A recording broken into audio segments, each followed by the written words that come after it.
surrendered. The person who's got cancer who just says, I'm just going to go hold babies, AIDS babies in Africa, and their cancer goes away. Or the person says, I'm going to take up the violin, I don't give a shit anymore. Do you want to hear a perfect example of this? Do you know who Peter Weir is? He's a director, a famous director. He does a lot of soulful stuff when he directs. So my wife and I, when we came out from New York, talk about letting go, right? This is what I was always trying to figure out. Why, when you let go, it happens? So then do we hold the pattern or we don't let go? Like, what is it? Like, why is it like I focus and then I let go? Is the letting go important? Is the focusing? Is it both? Can you do one without the other? So my wife was watching a Peter Weir movie years ago. And she looked at the movie, saw he's got a lot of heart in his movies, right? And she goes, I want to do a Peter Weir movie. Just said it because it felt good. Here, 5 years later, she moves to LA to be an actress. She's got the actress thing like all actors do, like, I can't be ever happy. Like people in relationships, something. I can't ever be happy until someone hires me, or until I'm famous, or until I'm a working act. There's this thing that I'm not allowed to be happy unless the thing happens, right? So, one day, she called me up, she was saying, you know what, I'm done. So what she didn't say I'm going to stop wanting to be an actor. She says, I no longer need to be an actor.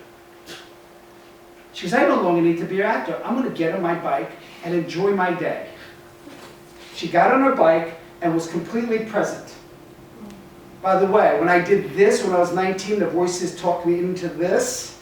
I won the money in the lottery I needed by completely letting go and being so present in the now. Again, the people say in the now. So present in the now that I no longer needed it. But my body had its own pattern, didn't it? I was already happy because I didn't have any other pattern. And my body had its own pattern that I liked. I liked that pattern, or I would have said no to the lottery when I won it. So I like that pattern. So she was riding her bike, and the guy who used to be in our play became an agent out in LA, calls up, because that's how we met in a play in New York, calls her and goes, you speak Italian, yeah? She goes, yeah. He goes, do you know who Peter Weir is? She says, yeah, of course I do. He wants to meet you. They're doing a part for Isabella Rossellini's sister in a movie called Fearless about a guy who's here. She goes, yeah, what do I audition? She goes, no audition, he just wants to meet you at a church that they're shooting at. She goes over, talks to him for 10 minutes, and now she's working with Jeff Bridges and Isabella Rossellini on a Peter Weir film. Like, how do these things happen? There's a letting go process to say yes to everything, and then you get to say yes to the pattern because you've judged nothing. So when are you letting go? What? When are you letting go? Like, when do you come to the stage of letting go? We'll get there. Well, because in wanting what you want, you are holding on. Because as soon as you want something, rather than blissfully experience it as yours, as soon as I want a relationship, and I think about someone loving running on the beach, the Hallmark commercials, right? As soon as I imagine that, every reason that I don't allow myself to even experience being wanted and loved comes bubbling up to the surface that I held on to, those emotions from dad or mom. So my brain goes, you're not allowed to feel that. Our pattern recognition says they're going to cheat or get angry or control you or judge you. How dare you stay in this pattern? You told me to pay more attention to those patterns.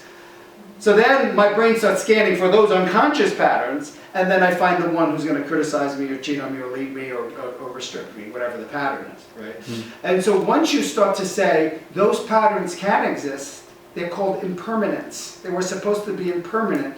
They weren't supposed to be held by me or judged. They were supposed to be processed by me, released by me while loving what I wanted in the face of it. That's called change happening. But as soon as we stop a moment, we freeze the moment, and that becomes our pattern and belief rather than a moment in time, supposed to be being transmuted and learned from while moving towards the pattern we already loved. You follow? But we don't have that skill as children, but we have it as adults to go back into the brain and redo it. So, that's, yes? Sorry. Yes? What if you prefer that the 3 oranges and the 2 pears and the apple look like that. Yeah, I do. So, yeah, I love it. So my question is, so if someone comes and they mess it up, and then you just rearrange it back to that, and you go, it's okay that they did that, but I like it like this. Right. Like, I mean, is that okay? Yes, as yes. far as preferring? Here, I was going to go to negative tension, so you beat me to it. So cool. So positive structural tension is everything has a right to be, because who am I? Did I create electrons? Who am I to say an electron should look a certain way? Think about it. Like when I can spin electrons in time and space, and I can send the endocrine system through my system to send arousal on cue, then I can decide how things should look, technically. So as soon as I judge the flow of life, I'm actually playing God in a negative way, and not being God, funny enough, right? So if I say this is what I love and everything else has a right to be, and someone comes in and I still hold that, my body's processing this. So first the processing is out of patience. Sometimes the energy is kick the person's ass because they're in the way of something that's important. Sometimes it's communication. Sometimes it's recognizing that they're actually going to do that for you. But if you keep your awareness on what you want and love it, while letting go of all tension, this is the key, letting go of all tension around the body and brain to try to control anything. What happens is your brain will find out how to get that back. It can't help it. In some cases, you may just have to accept it's not going to happen today. But that doesn't mean you can't enjoy it all day. It doesn't mean it's like going to the moon, right? That's the image in my head. I have 7 rocket ships blow up. Does that mean I leave the image and the joy of going to the moon? No, I process and learn from the challenge in front of me. I don't pay attention to it. Be in the world, but not of it. Right? You're in this world of what you want, but the external world is moving. As soon as we tighten our muscles and say no to these sensations in our body, we actually trap the pattern that was supposed to go through our happy pattern and process so we can find that its match. So look, here, this is a good way of looking at it. Ready? This is my internal pattern. If that's my internal pattern, my brain doesn't notice anything else but that. So it's going to delete this, it's going to delete that, it's going to delete this, it's going to go, oh, there, well, that got close, right? But only when this shows up in the world will my feedback loop be dropped. And then I can now create a new feedback to recreate this over and over again. You with me? So these are all people doing things that I don't want because they don't match what I already am. So this is called process, feedback. No failure, only feedback, we say in NLP, right? But if I'm holding this, emotional patterns that got stuck. We'll get into that in a minute. And I say, I want this. I put this on my vision board. Let's say it's a relationship. This is all men are controlling, or they cheat, or women are controlling, they cheat, whatever it is, right? And I think about a vision board. That's what I want. I write it down, I fantasize about it, I like it. If this is not accepted and released, guess what the brain's going to be looking for?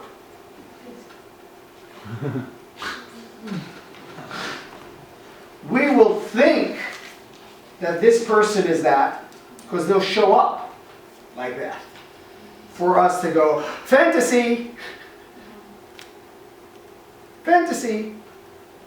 There he or she is. There's that job. Now I can get excited. Why would you be excited? You already are excited. You should be already excited enough. You should be in bliss. Why would you be that excited? The level to someone's excitement about a possibility, high dopamine levels, speaks to the level of fear of not having it. I'll give it to you in a more entertaining way. Ready? I just met you're my friends. I just came in from a date. I've been single for 10 years. Ready? Oh my God, oh my God, oh my God, oh my God. I met a girl on my dreams. Oh my God, she's perfect. Oh my God, she's everything I wrote down. I wrote that on my list, and she's perfect. She loves it. Is this going to last? No. Heck no. I don't know. Before I even swallow my next drink of coffee, before I even swallow, I'm already worried about not having this. Not she didn't call me. It's great. It's good. Vision board. Because what's coming up? How are we doing on time, you love? almost Oh, to okay. have a break. Not yet, there's no restroom breaks yet. Where are you going? Where's Beth going? Everything come out all right over there, Beth? Right there. Oh, coffee. See, I said coffee. My next coffee suggestive. There's a suggestion there. You guys are all. Is this person? Oh. Okay. Maybe we should be taking a break. I didn't know. She knows that you left. Yeah, that's what I want. Yeah. Could someone Someone open that call door? her. Mila?